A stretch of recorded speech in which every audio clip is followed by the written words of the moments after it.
Hey guys, so I just went undefeated at Duelist Nexus sneak peek. So with Brandon, of course, so really fun. So yeah, I guess I'll just get right to the deck list.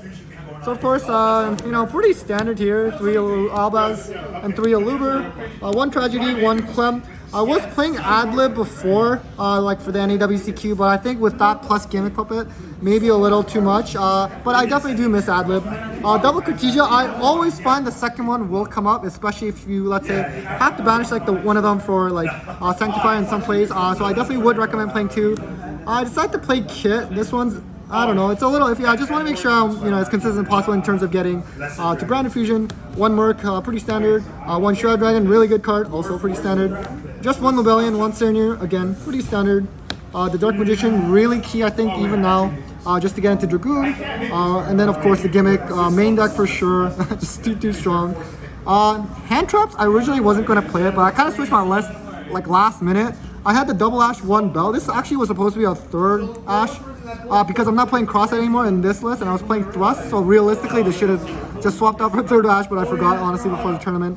But you know what, it's still nice to have. It's like pretty generic, and so up to you. Spells, of course, triple Branded Fusion, best card in the deck. 3 Branded Opening as well. Definitely the protection effect comes up and can catch people off guard if they're not paying attention. Branded Red, 1 Branded Loss. Shout out to Bestor Filling for the super hookup from the new OTS. This is another one I just added like last minute.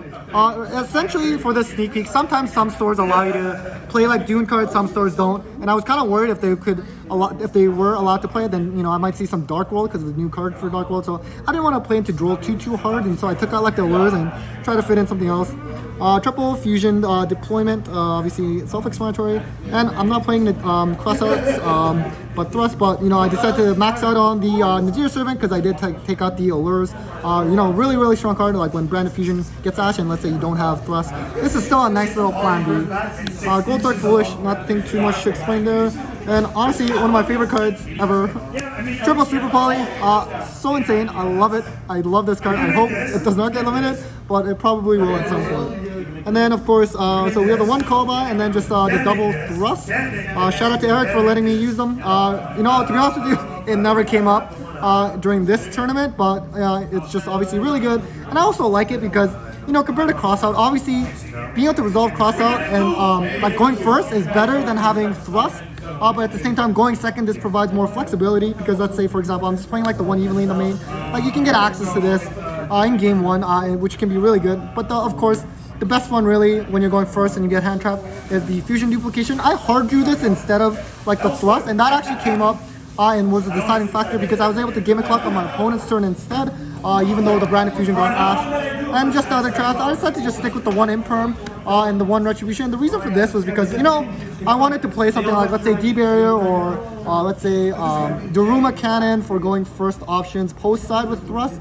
But I was finding that, you know, if you get Ashed on Branded Fusion, which is when your Thrust is most likely going to be live, like setting, let's say, Eradicator, like, you can't really have a Dark 2500 attack, like, without any Branded Fusion, like, resolving. And you're probably going to add this anyways, but in this very rare chance you happen to open both, I at least have something else to set going first. Obviously not amazing, but you know what, it's still there.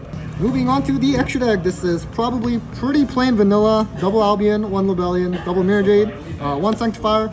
Personally, I was saying that if they really want to stop all the locks from happening, they should just ban this card instead of trying to ban every single monster that locks, which there's too many of at this point. When Rinbrom, this card was really sneaky good because of just that reviving that Albaz on your opponent's turn, and make sure this can only actually revive during your opponent's turn only, not your turn. Definitely don't get cheated that way. Granule, obviously, I'd like to play 2 if I had space. Really good. Mainly there for Gimmick Block, but you know what, just definitely don't forget to use its effect to be able to special. Being able to special Quem is really nice if you didn't have access to it earlier. But you can always summon something like, you know, Cordis or like even Lulu sometimes. Speaking of Cordis, it's nice because at least against the Barone, it definitely forces things out because it's either they let it go to 0 and I can attack over it, or they have to force to negate and destroy it, and then Albaz comes out for that Mirror Jade fusion. Guardian Chimera, definitely have to play it, of course. Just pop, usually like back row.